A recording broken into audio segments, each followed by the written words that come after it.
पात्र की भांति माता सती जब इनसे अलग होती हैं तो पूर्व जन्म धारण करती हैं।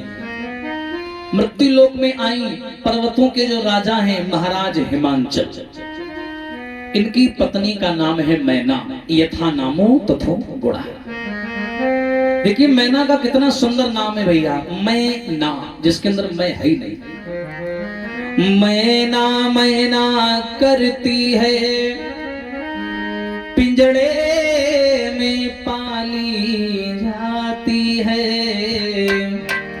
बकरी मैं करती है गर्दन पे छुरी चलवाती है।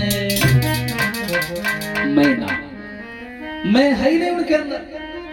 इनके ऐसे भाव विभोर करने वाले लोगों के यहाँ जिनको धन तो परमात्मा ने बहुत दिया पर उनके अंदर प्रदर्शन का भाव जागृत नहीं हुआ, ऐसे भाव विभोर लोगों के घर में ही दैवी शक्तियों का आगमन होता है। मैया सती ने आकर के हिमांचल के यहाँ मैना मैया के द्वारा जन्म लिया। जैसे मैया का जन्म हुआ दैवगति से देवर्षि नारद भी पहुंच गए। नारद को देखा हिमांचल ने, अरे देवर्षि नारद आए हैं, आसन डाला, बैठो भगवान। अच्छा, नारद जी का एक स्वभाव है, ये भी थोड़े चंचल हैं, एक स्थान पर कभी ज्यादा देर रुकते भी नहीं है, श्राप भी लगा है।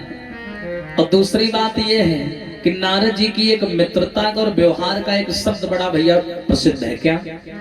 नारद। इनकी बात कहीं रद्द नहीं होती है। हाँ, इनकी ना तो दुश्मनी वाली ना दोस्ती वाली, ये भैया देवताओं के पत्रकार हैं, यहाँ की सूचना वहां और वहां की खबर यहाँ। विष्णु भगवान ने जिसे चाहा उसे आबाद कर दिया और नारद ने जिसे चाहा उसे बर। कोई भी इनका मित्र बना हुआ, आजकल उनका इतिहास पढ़ लो, किसी को भी नहीं छोड़ा। अब नारद जी को सामने बैठा लिया। हिमांचल बोले, भगवान हमारे घर में कन्या का आगमन हुआ है, मैं कन्या को सामने लाके आपकी गोद में डालता हूँ, उसके भविष्य के बारे में कुछ बता दो। एकदम से हिमांचल बोले, ले आओ। नारद बोले, हाँ हाँ ले आओ, बिल्कुल ले आओ। 501 का लालच था। ले आओ। तुरंत बुलाया और बुलाने के बाद में कन्या को नारद की गोद में दे दिया। अब नारद 2 मिनट तक देखते रहे बड़े ध्यान से उस कन्या को। एकदम से प्रसन्न हो गए, चेहरे पर चमक आ गई। बोले, हिमांचल, अरे पगले तेरी किस्मत खुल गई। किस्मत खुल गई? क्यों? सुनो हमारी बात। अरे नारद बोले, गिरिराज भक्त, और ये कन्या नहीं भवानी है।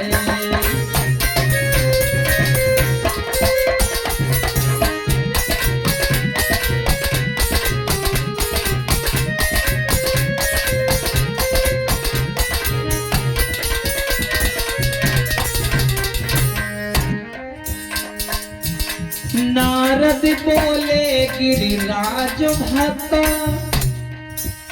ये कन्या नहीं भवानी है। और अरे त्रैलोक की पूज्यवर पाएगी, हाँ, और भोले बाबा की निशानी है।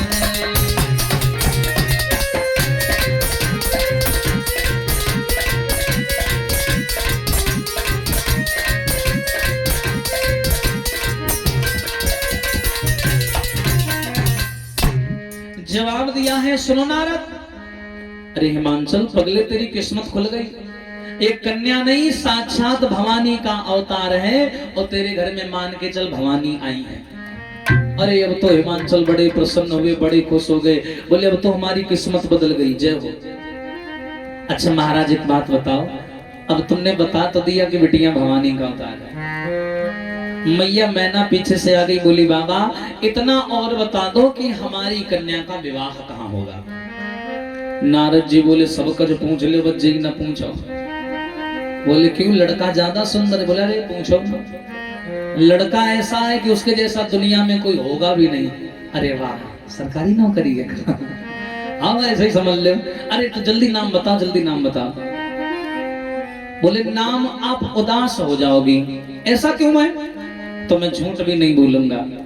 अच्छा सुनो, मैं बता रहा हूं। त्रैलोक के पूज्यवर पाएगी, त्रैलोक की पूज्य कहलाएगी, अवधूत जटिल फक्कड़ मैया भोला संग ब्याही जाएगी। अरे माँ, अरे कैलाश पर्वत वाले जो भोले बाबा हैं उनके साथ में विवाह होगा तुम्हारी बिटिया का। कौन वो भोले?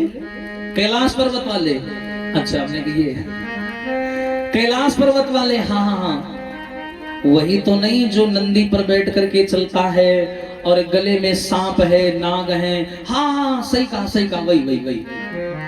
पूरे राम राम, अब तो ये रोने लगी। बोले बताओ मेरी फूल जैसी बिटिया, अब क्या क्या लिख दिया विधाता ने इसके भाग्य में, बताओ। वो इतना कुरूप है, वृद्ध है, अपंग है, ऐसा व्यक्ति हमारी बिटिया का पति बनेगा, भाग्य ही गड़बड़ है। एकदम से मैना मैया ने बिटिया का हाथ पूछा, बोले दोबारा देखो, हो सकता है रेखाएं इधर उधर हो गई हो। दोबारा देख के बताओ। नारद बोले नहीं, जो इसके भाग्य में लिखा है वही होगा, इसको कोई नहीं मिट सकता।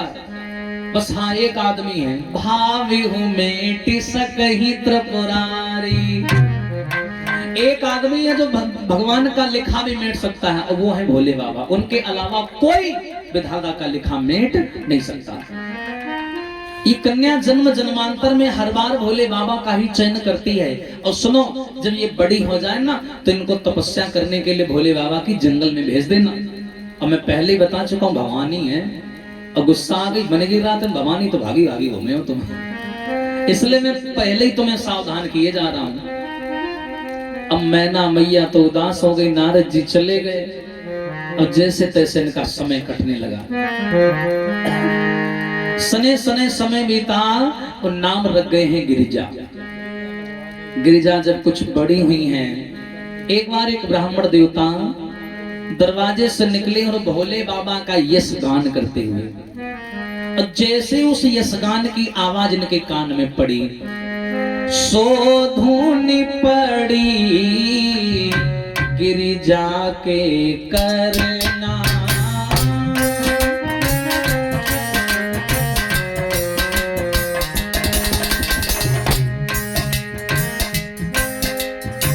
सो धुन पड़ी गिरिजा करना।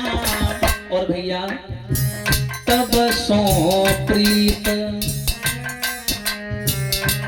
हाँ तब से प्रीत लगी शिव चरना।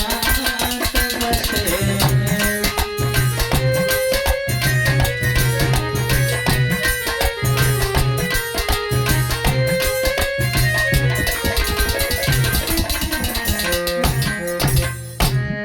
प्रमाण ये मिला, जब संत के मुंह से भोले बाबा का यशगान सुना, बड़ी खुश हो गई। बोली वाह। उसी दिन से जब से नाम सुनो भैया, तब से ये भोले बाबा की चरणों की पुजारन बन गई। उनके नाम की माला जपने लगी। चलते फिरते सोते जगते एक छोटी सी मिट्टी की शिवलिंग का निर्माण कर लिया। 2400 घंटा हृदय से लगाए घूमती। 2400। एक दिन माँ की नजर पड़ गई। माँ ने सोचा मैं जितना इनको दूर ले जाने का प्रयास करती हूँ उतने ये नजदीक जा रही हैं। हाँ, क्योंकि माँ नहीं तैयार थी कि इनका विवाह भोले बाबा के साथ हो, पिता भी नहीं तैयार थे, और इस बात से दबे हुए थे कि भगवान का लिखा लेख कोई नहीं मिट सकता। एक दिन माँ की नजर पड़ गई तो माँ ने सोचा ला पुत्री से बात करते हैं। पास में आई, गिरिजा से सवाल करने लगी, बिटिया एक बात बताओ, बड़ी हो गई हो, सयानी हो, कुछ दिन बाद विवाह होगा, किससे विवाह करोगी? माँ कह नहीं पाई, बिटिया के तो जुबानी पे नाम रखा था। एकदम चट से बोल दिया, मैं तो भोले बाबा से करूंगी। भोले बाबा से? कभी देखा है भोले बाबा को? हाँ, नहीं देखा तो क्या हुआ, महसूस किया है मैंने। दैवीय शक्तियों को देखा नहीं जाता, महसूस अनुभव किया जाता है। मैंने अनुभव किया है उन्हें। और देखो मैया, मेरी सलाह मानो, समय आने पर मेरा विवाह भोले बाबा से कर देना। क्यों कर देना? सुनो मेरी बात। हो जन्म जन्म यहाँ रगर हमारी, और बरऊं शंभु न तराहूं कुआं।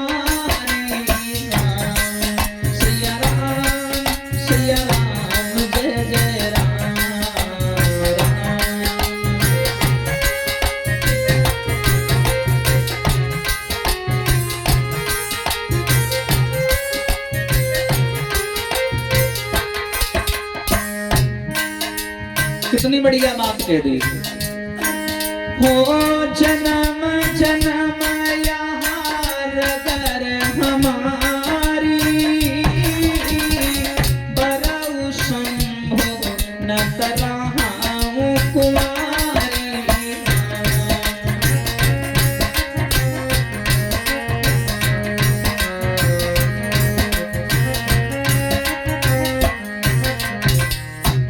जन्म जन्म यह रगर हमारी और बरऊ शंभु न रहाऊं कुमारी। विवाह करेंगे तो भोले बाबा से करेंगे, अभी तो ऐसे रह के जीवन काट देंगे। मैया जानवी नारद की बात सही है, ठीक है बेटिया जाओ तपस्या करो जाके, ऐसी थोड़ी वो तुम्हें मिल जाएंगे। माँ के कहने की देरी, वो उठियों चल पड़ी, बोली मैं तो चली। अब जैसे ये चल पड़ी, कोई लज्जा नहीं है इनके अंदर, कोई भय नहीं है। हाँ भैया, और ऐसे ही बिना भय वाली प्रीत जो होती है वो भगवान को बड़ी प्रिय होती है। बिना भय की प्रीत है मैया गिरजा की, और बिना भय की प्रीत की बेचारी जंगल में आई, कोई शर्म नहीं, कोई लज्जा नहीं। सुंदर स्वर्णिम कंचन यानी स्वर्ण जैसा शरीर, आज खरी धूप में खड़ी हो गई और भोले बाबा के नाम की माला जपने लगी। हाँ विचार करिए, कोई लज्जा नहीं है। ठीक इसी प्रकार आपने एक भक्त हुई है, भगवान की नाम सुना होगा मीराबाई। पिछले जन्म में बड़ी लज्जा करी थी, इन्होंने भगवान को पा नहीं पाई। कलयुग में आई, खुले आम लज्जा का गहना उतार करके रख दिया, निर्लज्ज बन करके भगवान की सेवा करने लगी और चारों ओर एक ही चीज गाने लगी, क्या कि मैं तो वृंदावन जाऊंगी, चाहे राखो या मारो, मैं तो वृंदावन जाऊंगी, चाहे राखो या मारो।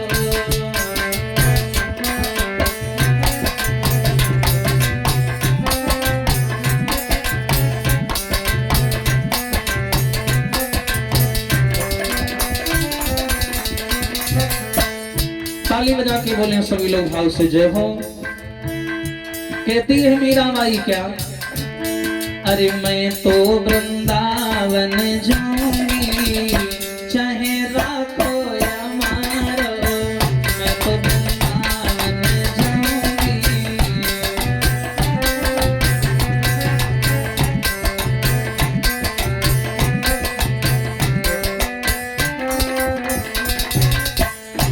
और हरे वृंदावन में बाके बिहारी,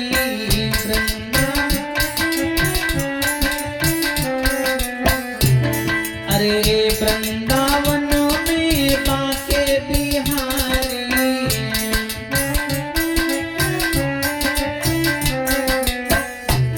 मैं तो उनसे ही नैना लड़ाऊंगी, चाहे राखो या मारो, उनसे ही नैना।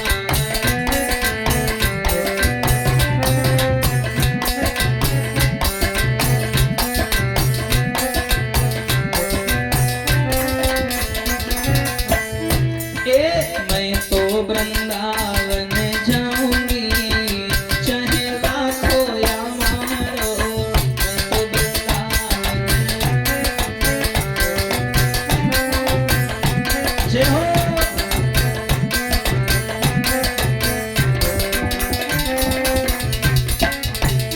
और अरे हे वृंदावन में यमुना मैया,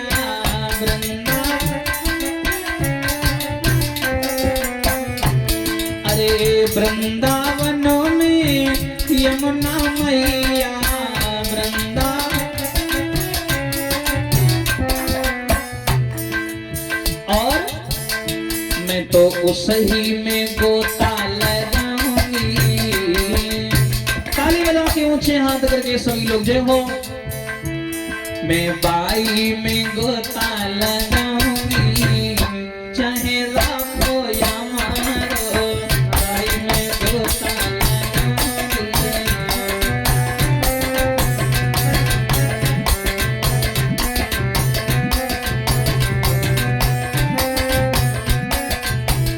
हे मैं तो वृंदावन जाऊंगी, चाहे राखो या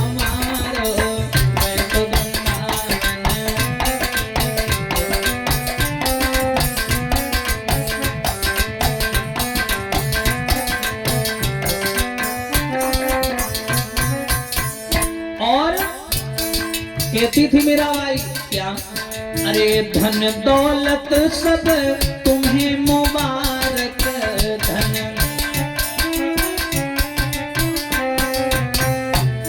अरे धन दौलत सब तुम्हें मुबारक,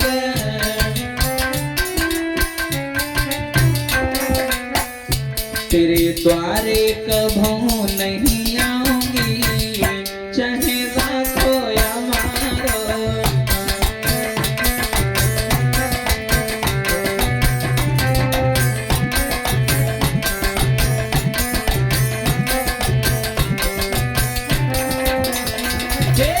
मैं तो वृंदावन जाऊंगी, चाहे राखो या मारो।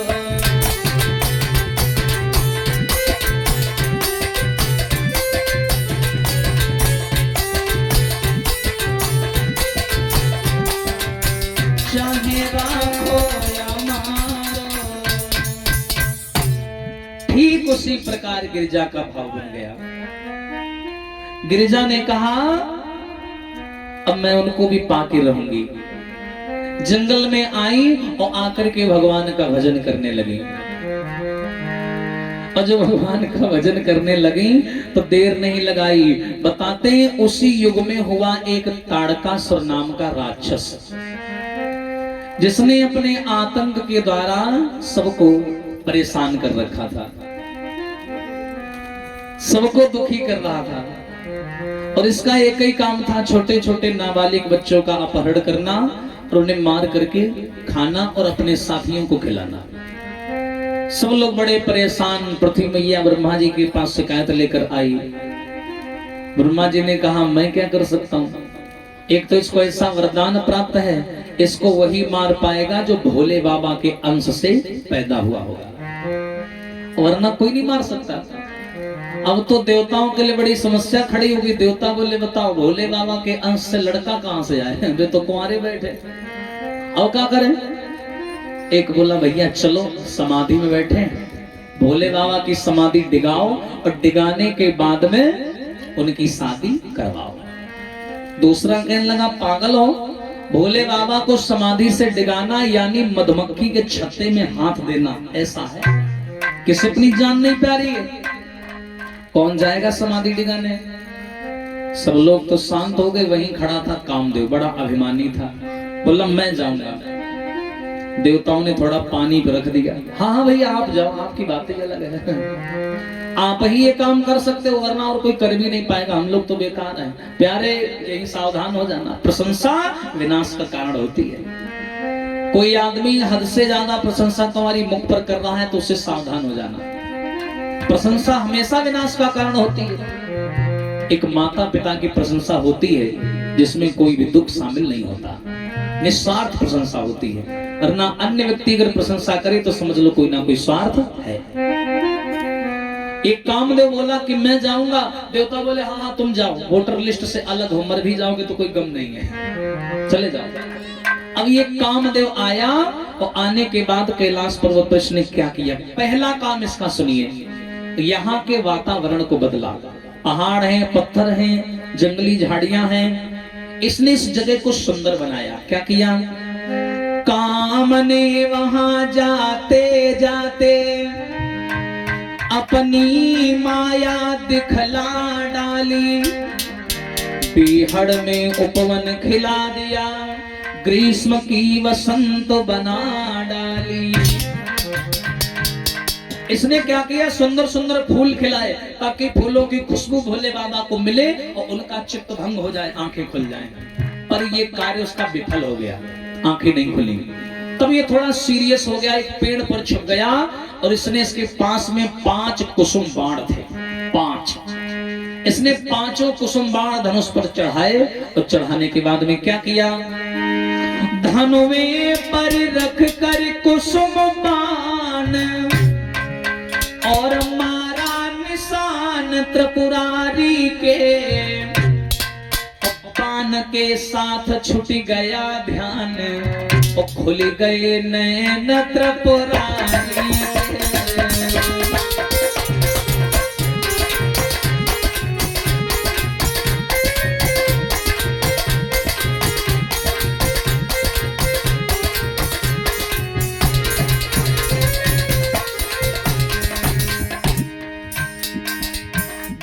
इसने चला करके मारा है कुसुम बाण।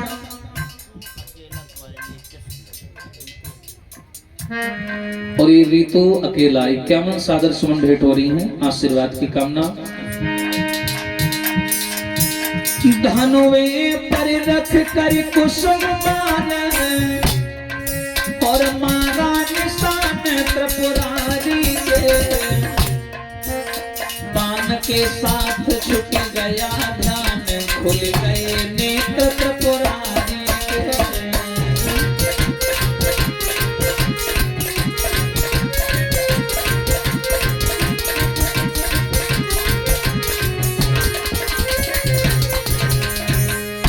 जो इसने कुसुम बाण चला करके भोले बाबा के मारा तो बाण जाकर के सीधे भोले बाबा की छाती यानी सीने में लगा।